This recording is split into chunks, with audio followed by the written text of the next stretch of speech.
Welcome back, everyone, to our second reading from Mr. Anderson's Art Adventures. Today's book is Uncle Andy's by James Warhol. Many of you have probably heard about the artist Andy Warhol, famous printmaker and painter and sculptor from New York City. Andy Warhol is one of my favorite pop artists, which means he creates objects from everyday things. This book is written by some of Andy Warhol's family, and it's a pretty funny book, so stick with me and enjoy. Uncle Andy's by James Warhol. Looking back on those days, the one thing I remember most is thinking my dad had the best darn job in the world. Our yard was always so much more fun than anyone else's in the neighborhood. My oldest brother was already away at college, but there were still 6 of us at home. Dad had lots of jobs, but for now, he was mostly a junk man. Sometimes the neighbors complained that our yard looked a lot like a junkyard.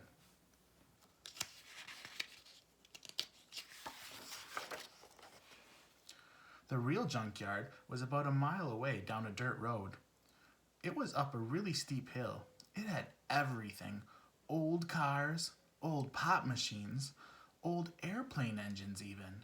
You name it, it was there on the hill. Dad's job was to take things apart and separate the metals: aluminum, copper, brass, and steel.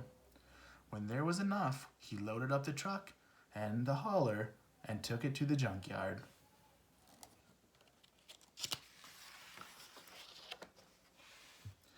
Dad was always bringing home junk, and sometimes he'd say to me, "Now, Jamie, you can really make good art." Then he'd put a bunch of it together in an interesting way. Mom was always yelling at Dad, "For Pete's sake, Paul, quit junking up this house." And, "Paul, when are you going to get rid of that stuff anyhow?" But we really liked playing with the junk. One day, Dad came home from work and announced, "It's time to visit Bubba and Uncle Andy in the big city. We'll leave tomorrow morning," he said. Oh, we were so excited. It was not often that we got to visit our grandma and our famous artist uncle in New York City. We had a lot of getting ready to do. Dad had a lot of work to do in the car. Mary Lou and Ava had to make sandwiches. Georgie and I had to pack the car. And little Maddie and Marty, well, they really didn't do much. They were usually just in the way. The next morning, Mom woke us up extra early so we could finally get on our way. We saw nothing but cornfields and cow pastures at first. Then we slowly counted the 7 tunnels that it would take us to get there.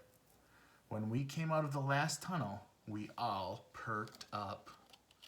Where do you think they are? All of a sudden, the world became very different. There were giant buildings, honking taxis, and people going every which way. Dad slowly wove his way uptown to Uncle Andy's. They finally made it to New York City.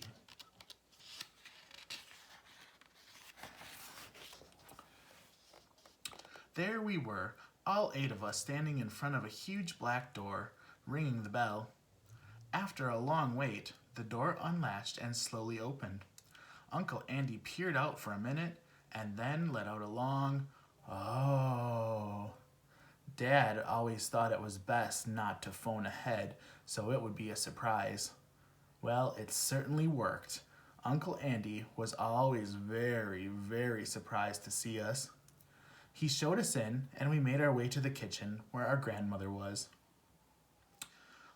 Bubba drowned us with wet kisses, as she always did, and she fixed us dinner of salamis, bread, and cheeses.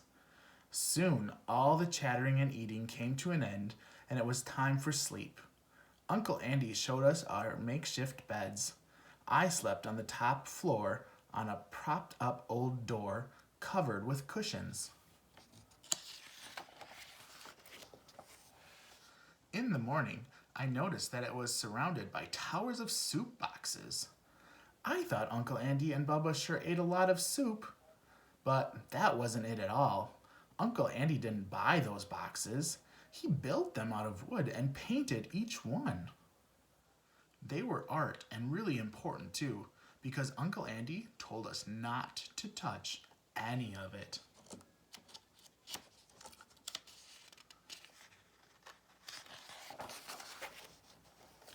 Dad always remembered to bring Uncle Andy something interesting from the junkyard.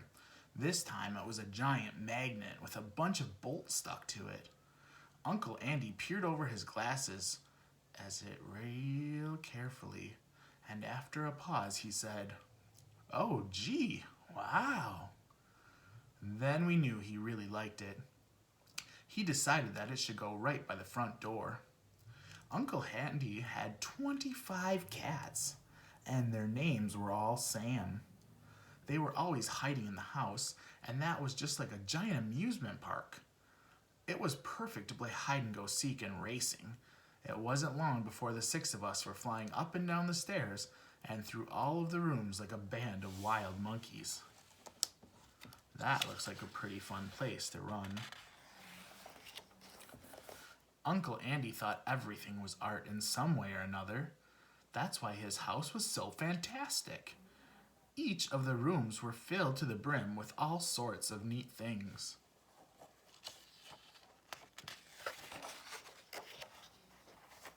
There were always new things to see. Right in the middle of the entryway, there was a giant piece of crumpled metal. It looked like it might have gotten stuck there and couldn't get out any further.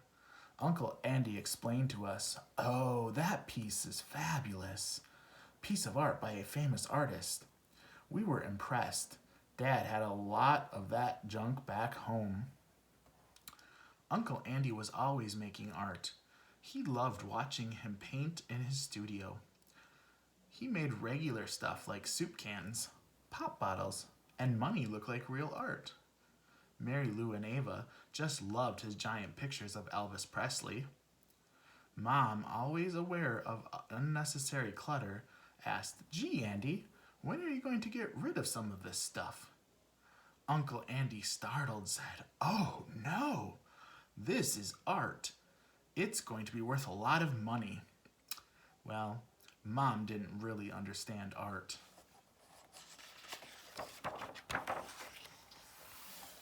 With all of the commotion that was caused, Uncle Andy decided it might be better to put us all to work. It wasn't long before each of us had a different job.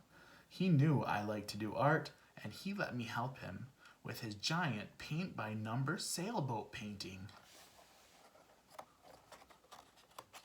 That's a pretty cool place to make art. At night, Uncle Andy went out to parties to see other famous people. In the morning, we couldn't wait to see him get up. We sat by his door so he could tell us about everyone he had met. Once, Maddie surprised Uncle Andy by going into his room a little too early. He let out a shriek because he didn't have his wig on yet. Of course, we all knew Uncle Andy was bald, just like Dad and Uncle John. Uncle Andy had wigs for every occasion. Messy wake-up wigs, multicolored wigs, and formal wigs for parties. He even gave Dad his old wigs so we could take back home, and we had a lot of fun with them. Look, they all look like Uncle Andy.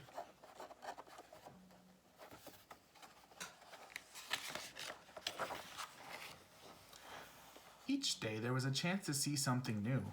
We especially loved hiding in the studio when Uncle Andy had important people to talk to about his art. We would huddle around the paintings and point and peer. They really thought Uncle Andy was on to something. I knew his paintings were super neat, and it made me want to do my own art when I got home. Finally, Dad announced it was time to go home. That night, we all packed up all of our things. Again, Mary Lou and Ava made the sandwiches. Bubba added a few salamis. Uncle Andy was on his way out the door with one of his soup can paintings. When I told him we had to leave in the morning, he replied, Oh, really? I have to go out to sell the picture to a man waiting on the corner. You know, he's the taxi cab king. He really likes my work. Then I was going to a party. Oh, so you have a fabulous trip home. Bye, Jamie, he said.